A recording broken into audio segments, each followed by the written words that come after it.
जय हिंद। हम MPPSC prelims के लिए 9th यूनिट को पढ़ने जा रहे हैं। अब 9th यूनिट में है क्या?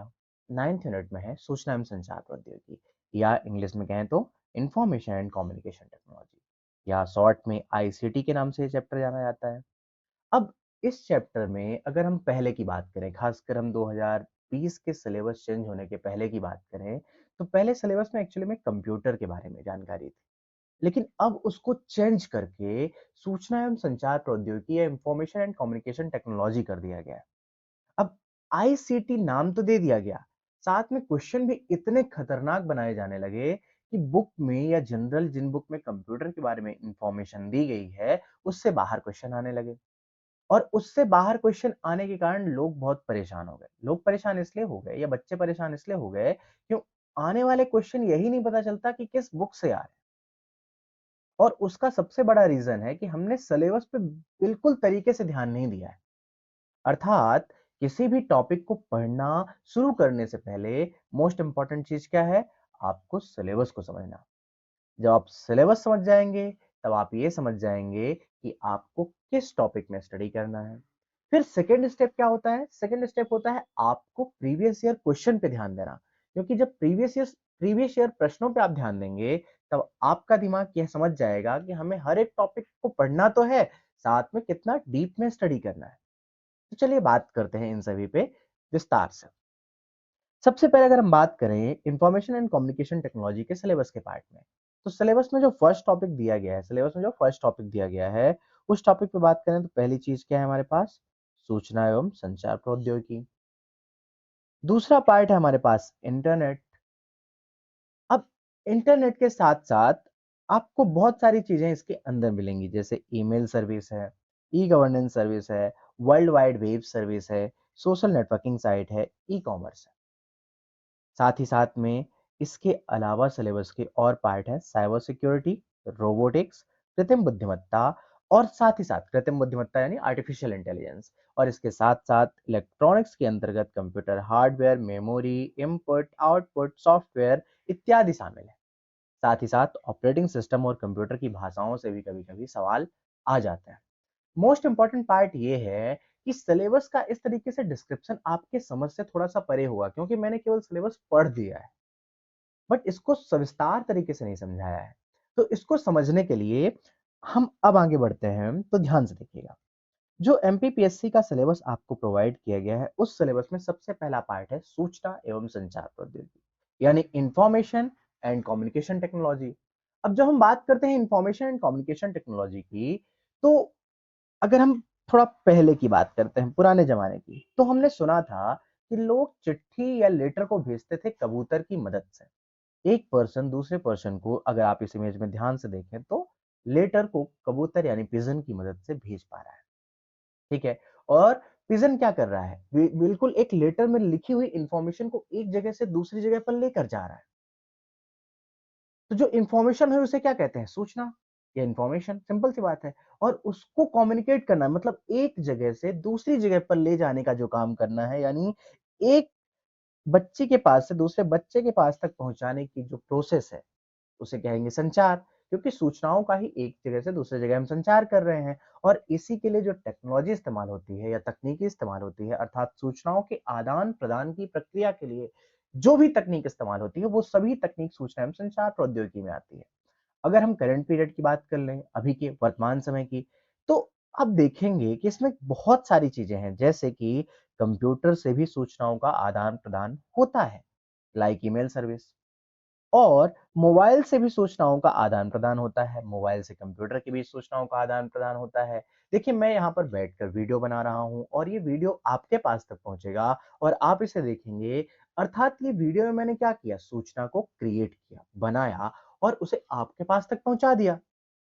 इन सभी चीजों के लिए एज एग्जाम्पल एक आईपैड लग रहा है, कैमरा लग रहा है, माउस लग रहा है, कंप्यूटर लग रहा है, अपलोडिंग डिवाइस यानी इंटरनेट लगेगा। ये सभी चीजें क्या कर रही हैं? मेरे पास से सूचना को आपके पास तक पहुंचाने का काम कर रही हैं।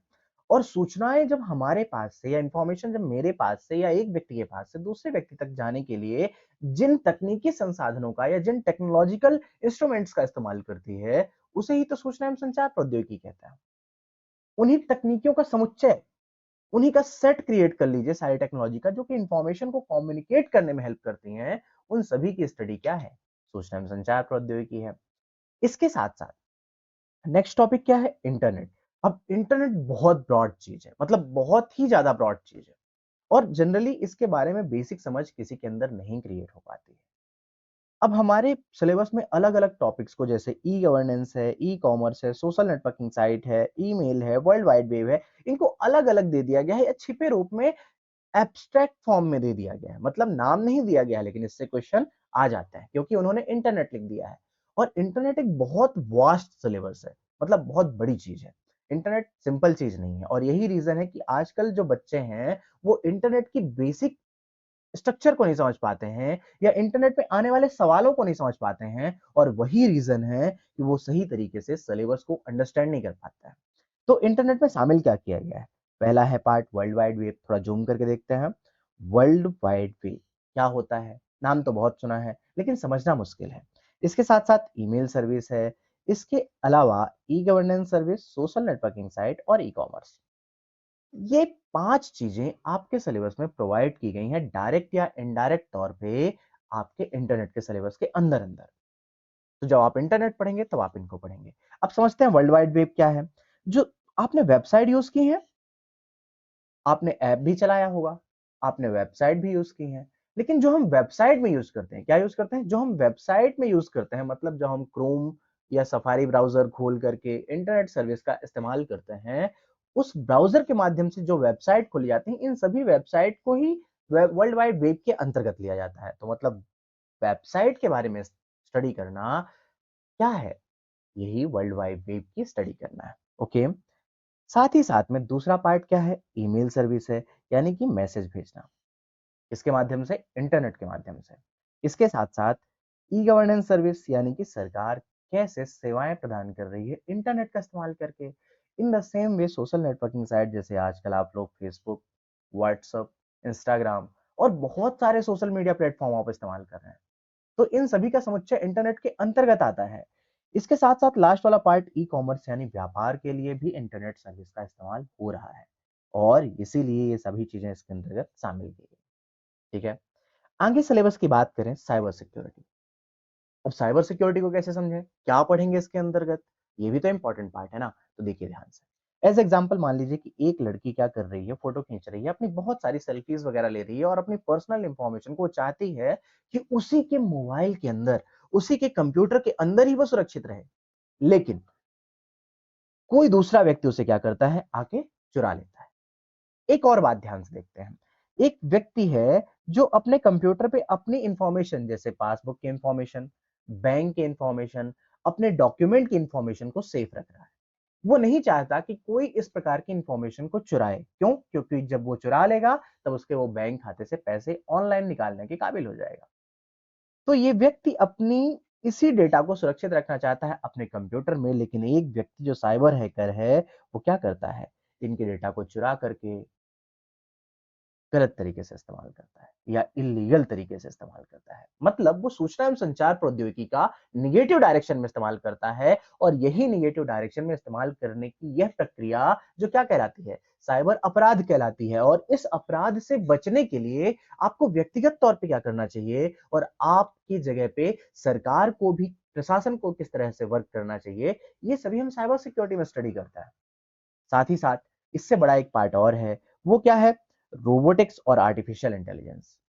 इसको समझने के लिए बेसिक पार्ट ये देखिए, आप ये इमेज देख रहे हैं, ये ट्रंप की वाइफ हैं जो कि नरेंद्र मोदी जी, यानी कि प्रधानमंत्री श्री नरेंद्र मोदी जी के साथ कहां पर हैं? एक रोबोट का इनॉग्रेशन कर रही हैं और ये रोबोट का नाम है मित्रा।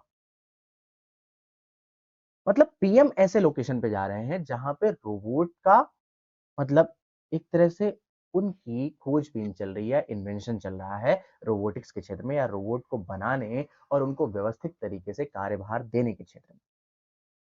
जहां ऐसा इन्वेंशन चल रहा है ना, वहां मोदी जी जा रहे हैं। क्यों? क्योंकि वो आने वाले भविष्य में रोबोटिक्स या रोबोट के इंपॉर्टेंस को समझते हैं और वो इसको महत्व देते हैं।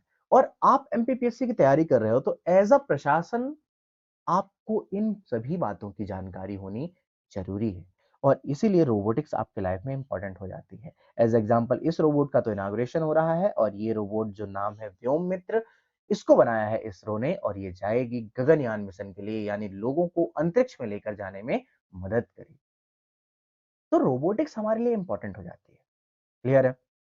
इसके साथ-साथ अगला पार्ट है इलेक्ट्रॉनिक्स, जिसमें कंप्यूटर हार्डवेयर, हार्डवेयर के स्ट्रक्चर, उसको बनाने के लिए सेमीकंडक्टर कैसे यूज करते हैं, किस टाइप के डायोड होते हैं, किस टाइप के ट्रांजिस्टर होते हैं, इन सभी की स्टडी करना। साथ में मेमोरी, इनपुट, आउटपुट, सॉफ्टवेयर, इन सभी की स्टडी करने के लिए हम क्या यूज करते हैं? हम उस वर्ड को यूज करते हैं इलेक्ट्रॉनिक्स। मतलब कैसे मेमोरी कंप्यूटर में काम करती है, कैसे इनपुट होता है, कैसे आउटपुट होता है, कौन इनपुट और आउटपुट डिवाइसेस हैं, सॉफ्टवेयर कितने प्रकार के होते हैं, हार्डवेयर कितने प्रकार के होते हैं। इलेक्ट्रॉनिक्स के अंतर्गत इन्हीं सभी चीजों का स्टडी की जाती है।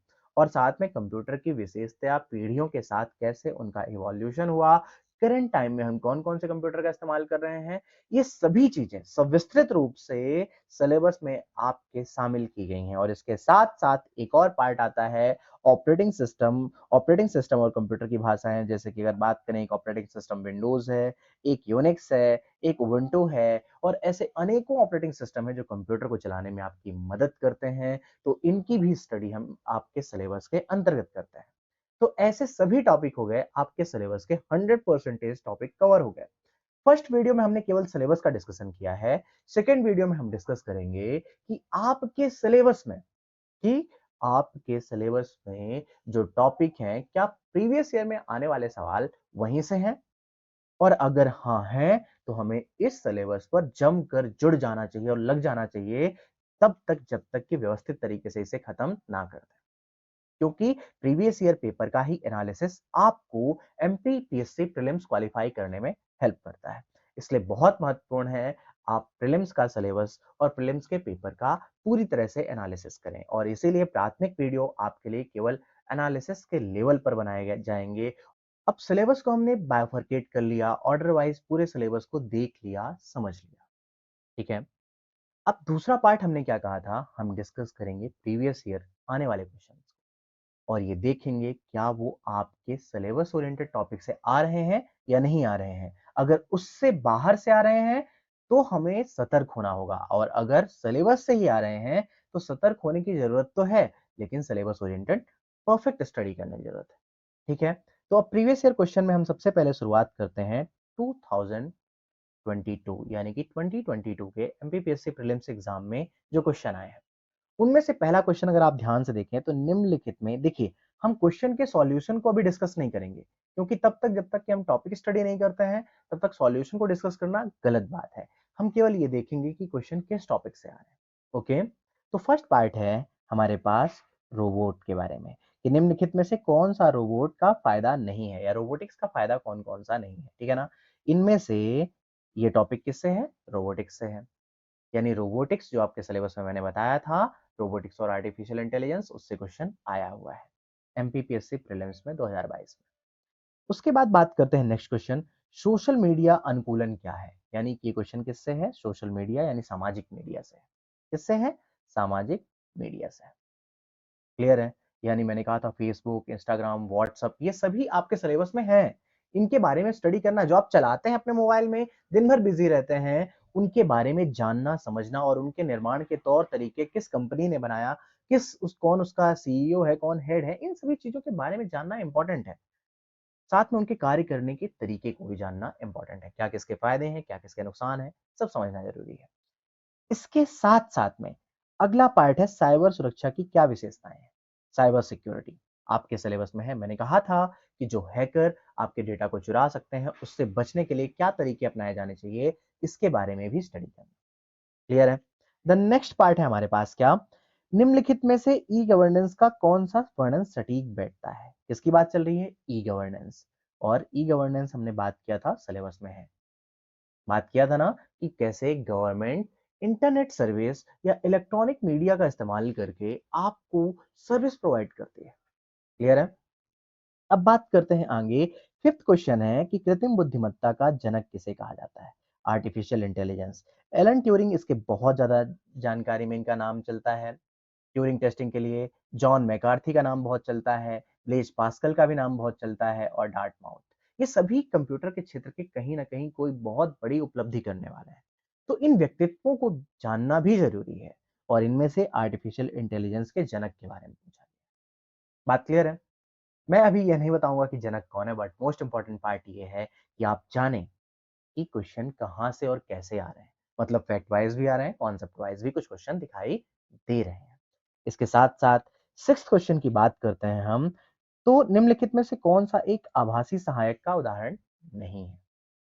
एलेक्सा, कोर्टाना, सीरी, कोर्टेसा, ये सभी चीजें कोई ना कोई इंफॉर्मेशन एंड कम्युनिकेशन टेक्नोलॉजी में इंपॉर्टेंस रखती हैं, और इनके बारे में आपको जानना जरूरी है, आवश्यक है। जैसे एलेक्सा अमेजन का बनाया हुआ वॉइस रिकॉग्नाइजेशन सिस्टम है।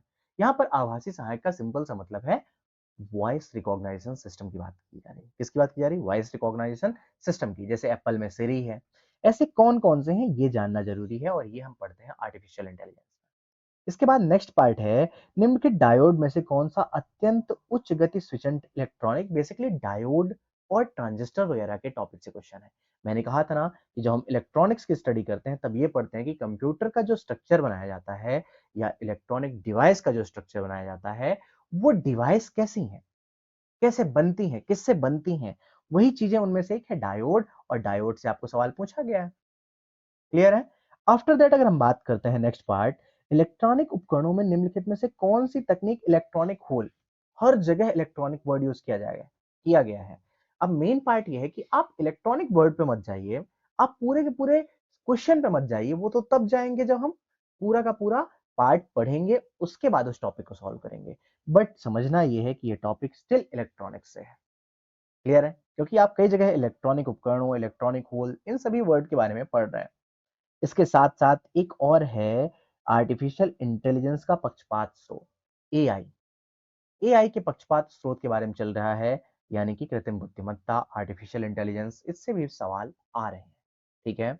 और आफ्टर दैट अगर हम बात करें नेक्स्ट क्वेश्चन की, तो ई कॉमर्स को लेकर के एक सवाल पूछा है, अमीरी, अंतःक्रियाशीलता, विश्वव्यापी पहुंच, सर्वविद्यमानता, ये सभी क्या है? ये ई कॉमर्स यानी कि कैसे व्यापार करते हैं टेक्नोलॉजी का इस्तेमाल करके, इस बारे में जो टॉपिक है उससे सवाल आया हुआ है। ये तो हो गए 2022 के प्रीलिम्स के क्वेश्चन। इससे पहले हमें जाना चाहिए 2021 के भी क्वेश्चन देखने चाहिए। एक टॉपिक के क्वेश्चन से थोड़ी ना काम चलने वाला है, या एक ईयर के क्वेश्चन से थोड़ी ना काम चलने वाला है। हम एनालिसिस करेंगे तो 3 ईयर के क्वेश्चन का एनालिसिस करेंगे, 2022, 2021 और 2020। मतलब जब से सिलेबस चेंज हुआ, किस टाइप के क्वेश्चन आए हैं, उन सभी पर हम डिस्कशन बेहतर तरीके से करेंगे। ठीक है ना? अब बात करते हैं क्वेश्चन नंबर 1 जो 2021 में आया है। उसमें है कंप्यूटर नेटवर्क के बीच डेटा पैकेट को स्थानांतरित करने के लिए उपयोग किया जाता है। नेटवर्क यानी दो अलग अलग कंप्यूटर सिस्टम के बीच क्या करना है? संचार करना है। अर्थात ये इंफॉर्मेशन एंड कम्युनिकेशन टेक्नोलॉजी यानी आईसीटी का पार्ट है। इन द सेम वे अगर हम बात करते हैं, इंटरनेट पर एक डेटाबेस में इंटरनेट वर्ड आ गया, हमें इंटरनेट पढ़ना है, ऑब्वियस सी बात है, और ये इंटरनेट के सिलेबस का पार्ट है, उससे क्वेश्चन है। In the same way e commerce से क्वेश्चन है, क्वेश्चन नंबर थर्ड, नीलामी एवं गतिशील मूल्य बाजार। उसके बाद बात करें question number fourth, virtual keyboard की बात करते हैं। वर्चुअल कीबोर्ड यानी साइबर सिक्योरिटी, कंप्यूटर की सुरक्षा की बात चल रही है, तो साइबर सिक्योरिटी से सवाल है।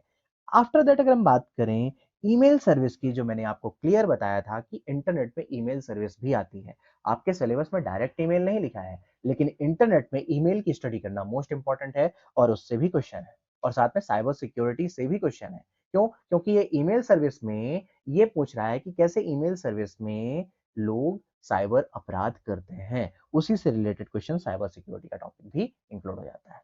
इन द सेम भी आगे बात करते हैं एक सामान्य नेटवर्क टोपोलॉजी के बारे में, जो कि इंफॉर्मेशन एंड कम्युनिकेशन टेक्नोलॉजी से पार्ट है।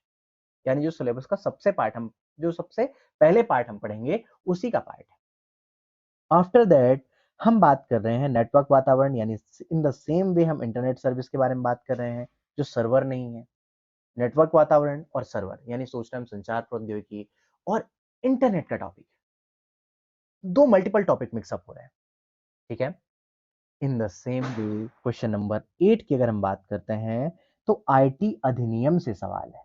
मतलब मैंने कहा था ना, गवर्नमेंट का काम है आपको साइबर सिक्योरिटी प्रोवाइड करना, और वही काम से रिलेटेड जो एक्ट बनाया गया है, उसी से सवाल पूछ लिया गया कि आईटी सेक्शन के जो एक्ट बने हैं, आईटी अधिनियम में महत्वपूर्ण अवधारणाओं को पेश किया जाता है। किसके माध्यम से? इसके माध्यम से। यहाँ ये ऑप्शन एक्ट से आ गया, जो कि सूचना एवं संचार प्रौद्योगिकी से संबंधित एक्ट ही है। इसके अलावा अगर हम बात करें क्वेश्चन 9 की, तो उपभोक्ता अपने हिसाब से कीमत तय करते हैं, जिसे व्यवसाय स्वीकार या अस्वीकार करता है, यानी व्यापार की बात चल रही है। इंफॉर्मेशन एंड कम्युनिकेशन टेक्नोलॉजी में व्यापार के तौर तरीकों की बात चल रही है। तो ये ई कॉमर्स के सिलेबस का पार्ट है। डन।